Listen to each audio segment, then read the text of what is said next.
Dapat sana 2x4 para dual channel. Dapat sana B450 ang motherboard para at least mas maganda yung chipset, mas maganda yung overclocking potential. Dapat sana ganito yung chassis, dapat sana ganito yung storage. Maraming pwedeng dapat sana. While going for a budget build is actually harder than building 25k, 30k, or 40k or 50k above PC builds. Kasi marami yung pwede nating consider. Pero for this build, 15k build, when I'm doing a budget build, I always consider na kailangan pasok dun sa budget kasi nga yun lang talaga yung budget natin. We cannot go over than the 15k. Yun po yung challenge dito. We cannot go or exceed 15k budget. We can go lower kung merong mga cheaper options or may mga cheaper pricing from different retail stores. Pero we cannot go higher than the 15k. Kasi if we will be going higher than the 15k, it will not be anymore a 15k budget build. So, eto po is nag-base po ako sa mga SRP in terms of pricing and nag-base din ako sa mga pricing ng mga both provincial and NCR prices. And then, one thing that I considered for this budget build is magkaroon siya ng upgrade path.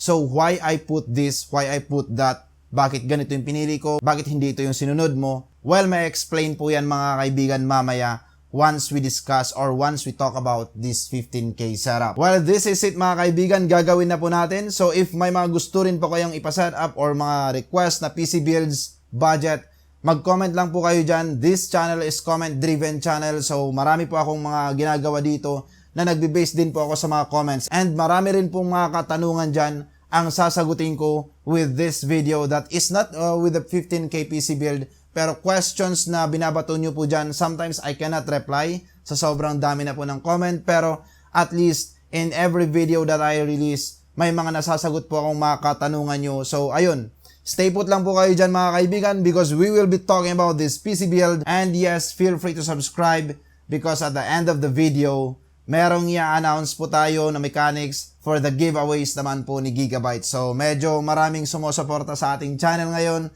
And we are very lucky enough to have this kind of opportunity to share also to you guys na magpa-giveaway ulit para sa mga freebies from Gigabyte brand. So, ayan po. Yung mga details po ng mga freebies, ilalagay ko na lang po sa description kasi medyo mahuhuli po. Pero there are t-shirts, some goodies or stuffs from Gigabyte na hindi nyo po pwedeng mabili sa labas or buy it in any kind of retail store. So, for keep tokens or souvenirs from Gigabyte.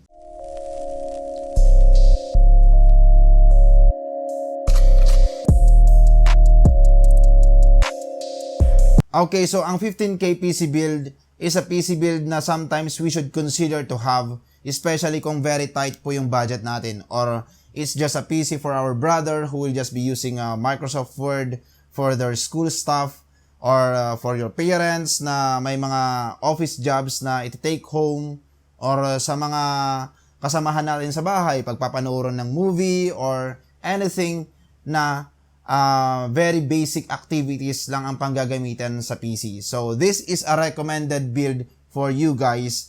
And what is good with this PC build is kahit papaano, kunwari yung kapatid mo na bumili and sinetapan mo lang siya ng pang Word Excel niya na PC, pero sooner or later nakita ka niya naglalaro ng PUBG, Dota 2, CSGO, then he wants it also to be upgraded.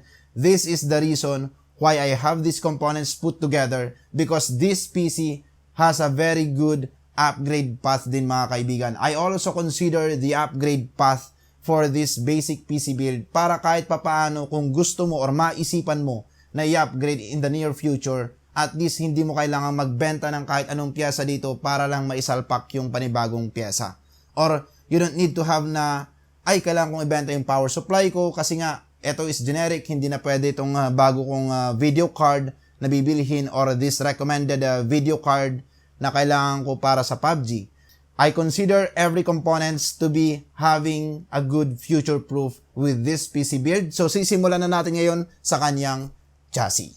Okay, so I use the ROK Anyag since one of the best price performance chassis in the market. It comes with a good airflow and it basically doesn't have any fans included pero kahit papaano We can have fans out there na nasa 190, 250. So ayun, kahit paano, you can have fans na kahit hindi ganong kagandahan yung kanyang spec sheet or yung kanyang airflow performance, it can neutralize the ventilation inside. So I put 2 fans, 1 intake and 1 exhaust for 400 pesos for the AD-Link Rainbow fans. So baka sasabihin nyo sa akin, bakit inuna mo pang kumuha ng may magandang aesthetics? Well, I don't have any choice because some of the fans out there that are at a price point of 500 and below comes with this kind of aesthetics. So, ayun, nataon na rainbow din siya. So, kinuha ko na rin para kahit paano in terms of aesthetics, medyo makabawi man lang.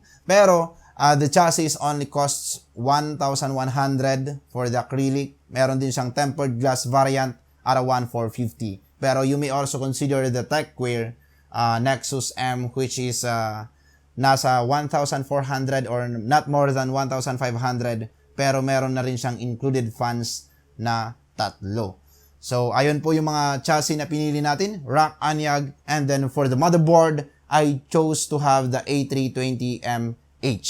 Here comes the question na sana nag B450M motherboard na lang. Yes, I also consider the B450M motherboard, but sad to say we are now going beyond the 15K PC build or 15K budget. Pero if you can have the opportunity to have a B450M motherboard, then why not? And then for the processor, I go for the 2200G since nagkaroon ng price cut with this processor at 4,450. So instead of going Pentium or instead of going Athlon 200G, we can now have the opportunity to have 2200G for this kind of price point na 4,450 lang po. So ayun, bilisan nyo na pong pumunta sa mga pinakamalapit na retail store because based on rumors, 2200G promo or price cut will just be until the end of the year. So pag naubos na po yan, we will now be forced to go for the 3200G. And then for the power supply, I go for the 450 watts Cooler Master. It is a good enough power supply for this kind of PC build since we are not going for this kind of PC build naman siguro na pagdating ng araw RTX 2080 Ti yung ilalagay natin or 2070 or 2080. So 450 watts is good enough for a video card na nasa GTX 1650 or video card na RX 570 or any video card not more than or not higher than GTX 1660. Since going beyond that kind of video card will be having a concern in terms of bottleneck. So I think that is the highest or most expensive that we can have. And the 450 watts Cooler Master is good enough power supply to handle that kind of spec sheet or specifications or hardwares. And then for the RAM, I go for a single stick 8GB. Well, mapapakunot tayo mga kaibigan because bakit hindi ako nag 2x4 8GB? Ang sinabi ko nga kanina po mga kaibigan, it should have a good upgrade path. We always consider yung future. Kasi kung naglagay din po ako dyan ng 2x4 8GB, okay, yes, it comes with a better performance as of now, pero how about in the next few months, like 3 months or 6 months, kung gusto na niyang maglagay ng mas mataas na video card and i-maximize yung potential ng build na to na Ryzen 3 2200G, then wala na siyang slot in terms of RAM. So, kahit pa paano, if we will be going for the single stick 8GB, meron pa siyang slot for another 8GB to go for a 16GB RAM or memory. So, ayun po yung mga kinonsider natin why we consider to have the 8GB. In the end of the day, it's still up to you kung ang kinukonsider mo is yung present performance like you want to have the better performance of your APU, then you can go for a 2x4 8GB. Pero I'm telling you guys, mas mapapamahal kayo and then pagdating ng panahon, you will realize that you need to have a 16GB RAM. Kasi as of today, meron na pong memory price drop. So, sobrang mura na ng memory. And some softwares and even most of the games require 16GB like PUBG for a better performance even naka-video card ka po. So, going for an 8GB RAM and RX 570, you will still be compromised in terms of performance kasi sobrang baba ng iyong RAM. And then another thing why I didn't consider going for a 2x4, it's very tough to look for a RAM na 4GB at meron siyang 3200 MHz or 3000 MHz. Yes, maybe you can find one on your nearest online store or nearest physical store, or you are staying in NCR or Metro Manila. Pero paano yung mga nasa probinsya na medyo isa lang or dalawa lang yung option nilang stores na pupuntahan? And that is the concern. Kaya kung bakit kinonsider ko rin na going for a 4 gig is a bit tough nowadays. So let's go for the 8 gig. At least with the 8 gig, pwede ka pang makamura kung may mga promo na 8 gig 3200 or 8 gig na 3600 MHz. Kung makachamba ka ng mga ganyang frequency ng RAM, then you are very lucky enough at a 2,000 price point. Pero in the near future or in the next few months, magkakaroon kayo ng opportunity na makachamba ng mga price drops or magkakaroon ng price cut in terms of RAM at makakabili kayo ng 2x8 3200 MHz or 3000 MHz, then I should recommend na mas maganda pa rin pong mag-dual channel setup kayo, like going for a 2 sticks RAM. And then for the storage, nag 240GB SSD muna tayo, wala munang hard drive. I should go for the 480GB kung merong mas mababang presyo or makakakuha tayo ng 480GB at a 2,000 plus price point. Pero as of now, wala naman tayong mahanap na 480GB, so I stick with a 240GB SSD. So, well, I'm also considering na kung sakali man siguro maglalagay tayo ng laro, most likely mga Dota lang or CSGO. And that is what we will be talking about, what we can do with this kind of PC build. So first, ang ginawa ko po mga kaibigan is I did a benchmark with the browser. Since I consider na most likely ang magagamit nito or magpapabuild ng ganito is for just browsing purposes, research, or student PC, nakakailanganin lang nila ng PC just for their school activities or school requirements. And dito makikita natin na comparing with the builds or benchmarks na merong dedicated video card, kahit pa paano itong system build or system unit na binild natin is hindi naman nagkakalayo in terms of benchmarks. And marami pa po nga siyang mga tinalo in terms of performance, showing with the benchmark using the Google Chrome browser. And then to show the benchmark performance of this in terms of video editing and rendering, syempre ginawa ko rin po ang aking Adobe Premiere benchmark with the template that I use with the benchmarks of 3600 and 3700X.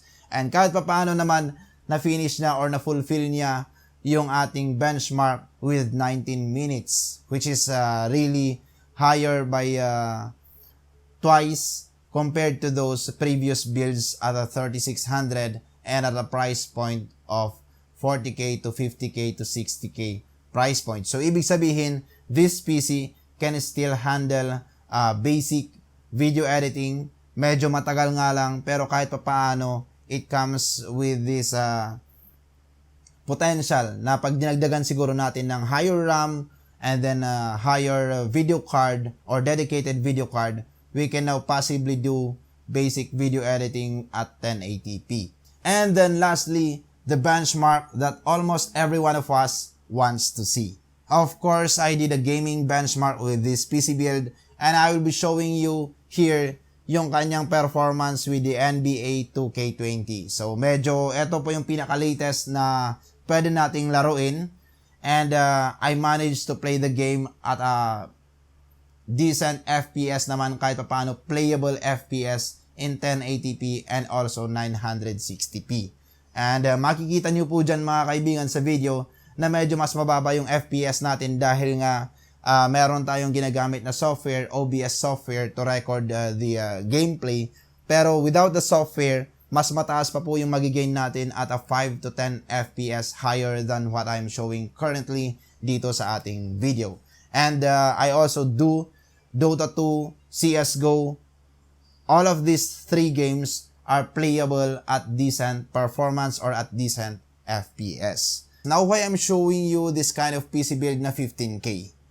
Well, the reason is, ayaw ko naman pong sa kakapakita ko sa inyo ng mga worth 30K, 40K, 50K, is mamaya-maya meron ng nalulubog sa utang, meron ng inaaway yung parents dahil ito daw yung dapat nabilhin, dapat ito daw yung budget, tapos ang panggagamitan lang naman pala is pang Word and Excel.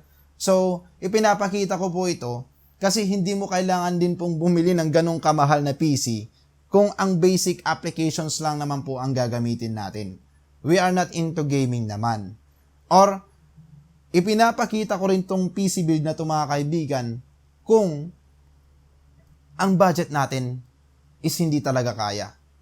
Yung malulubog naman na tayo sa utang, mapupunta tayo sa installment, maaaway natin yung mga parents natin ulit dahil hindi na nga kaya ng parents natin pero pipilitin natin magpalabas ng 30K para lang sa PC build or gugutumin natin yung sarili natin, papagurin natin yung sarili natin. Well, it's fine to stress or to work for it.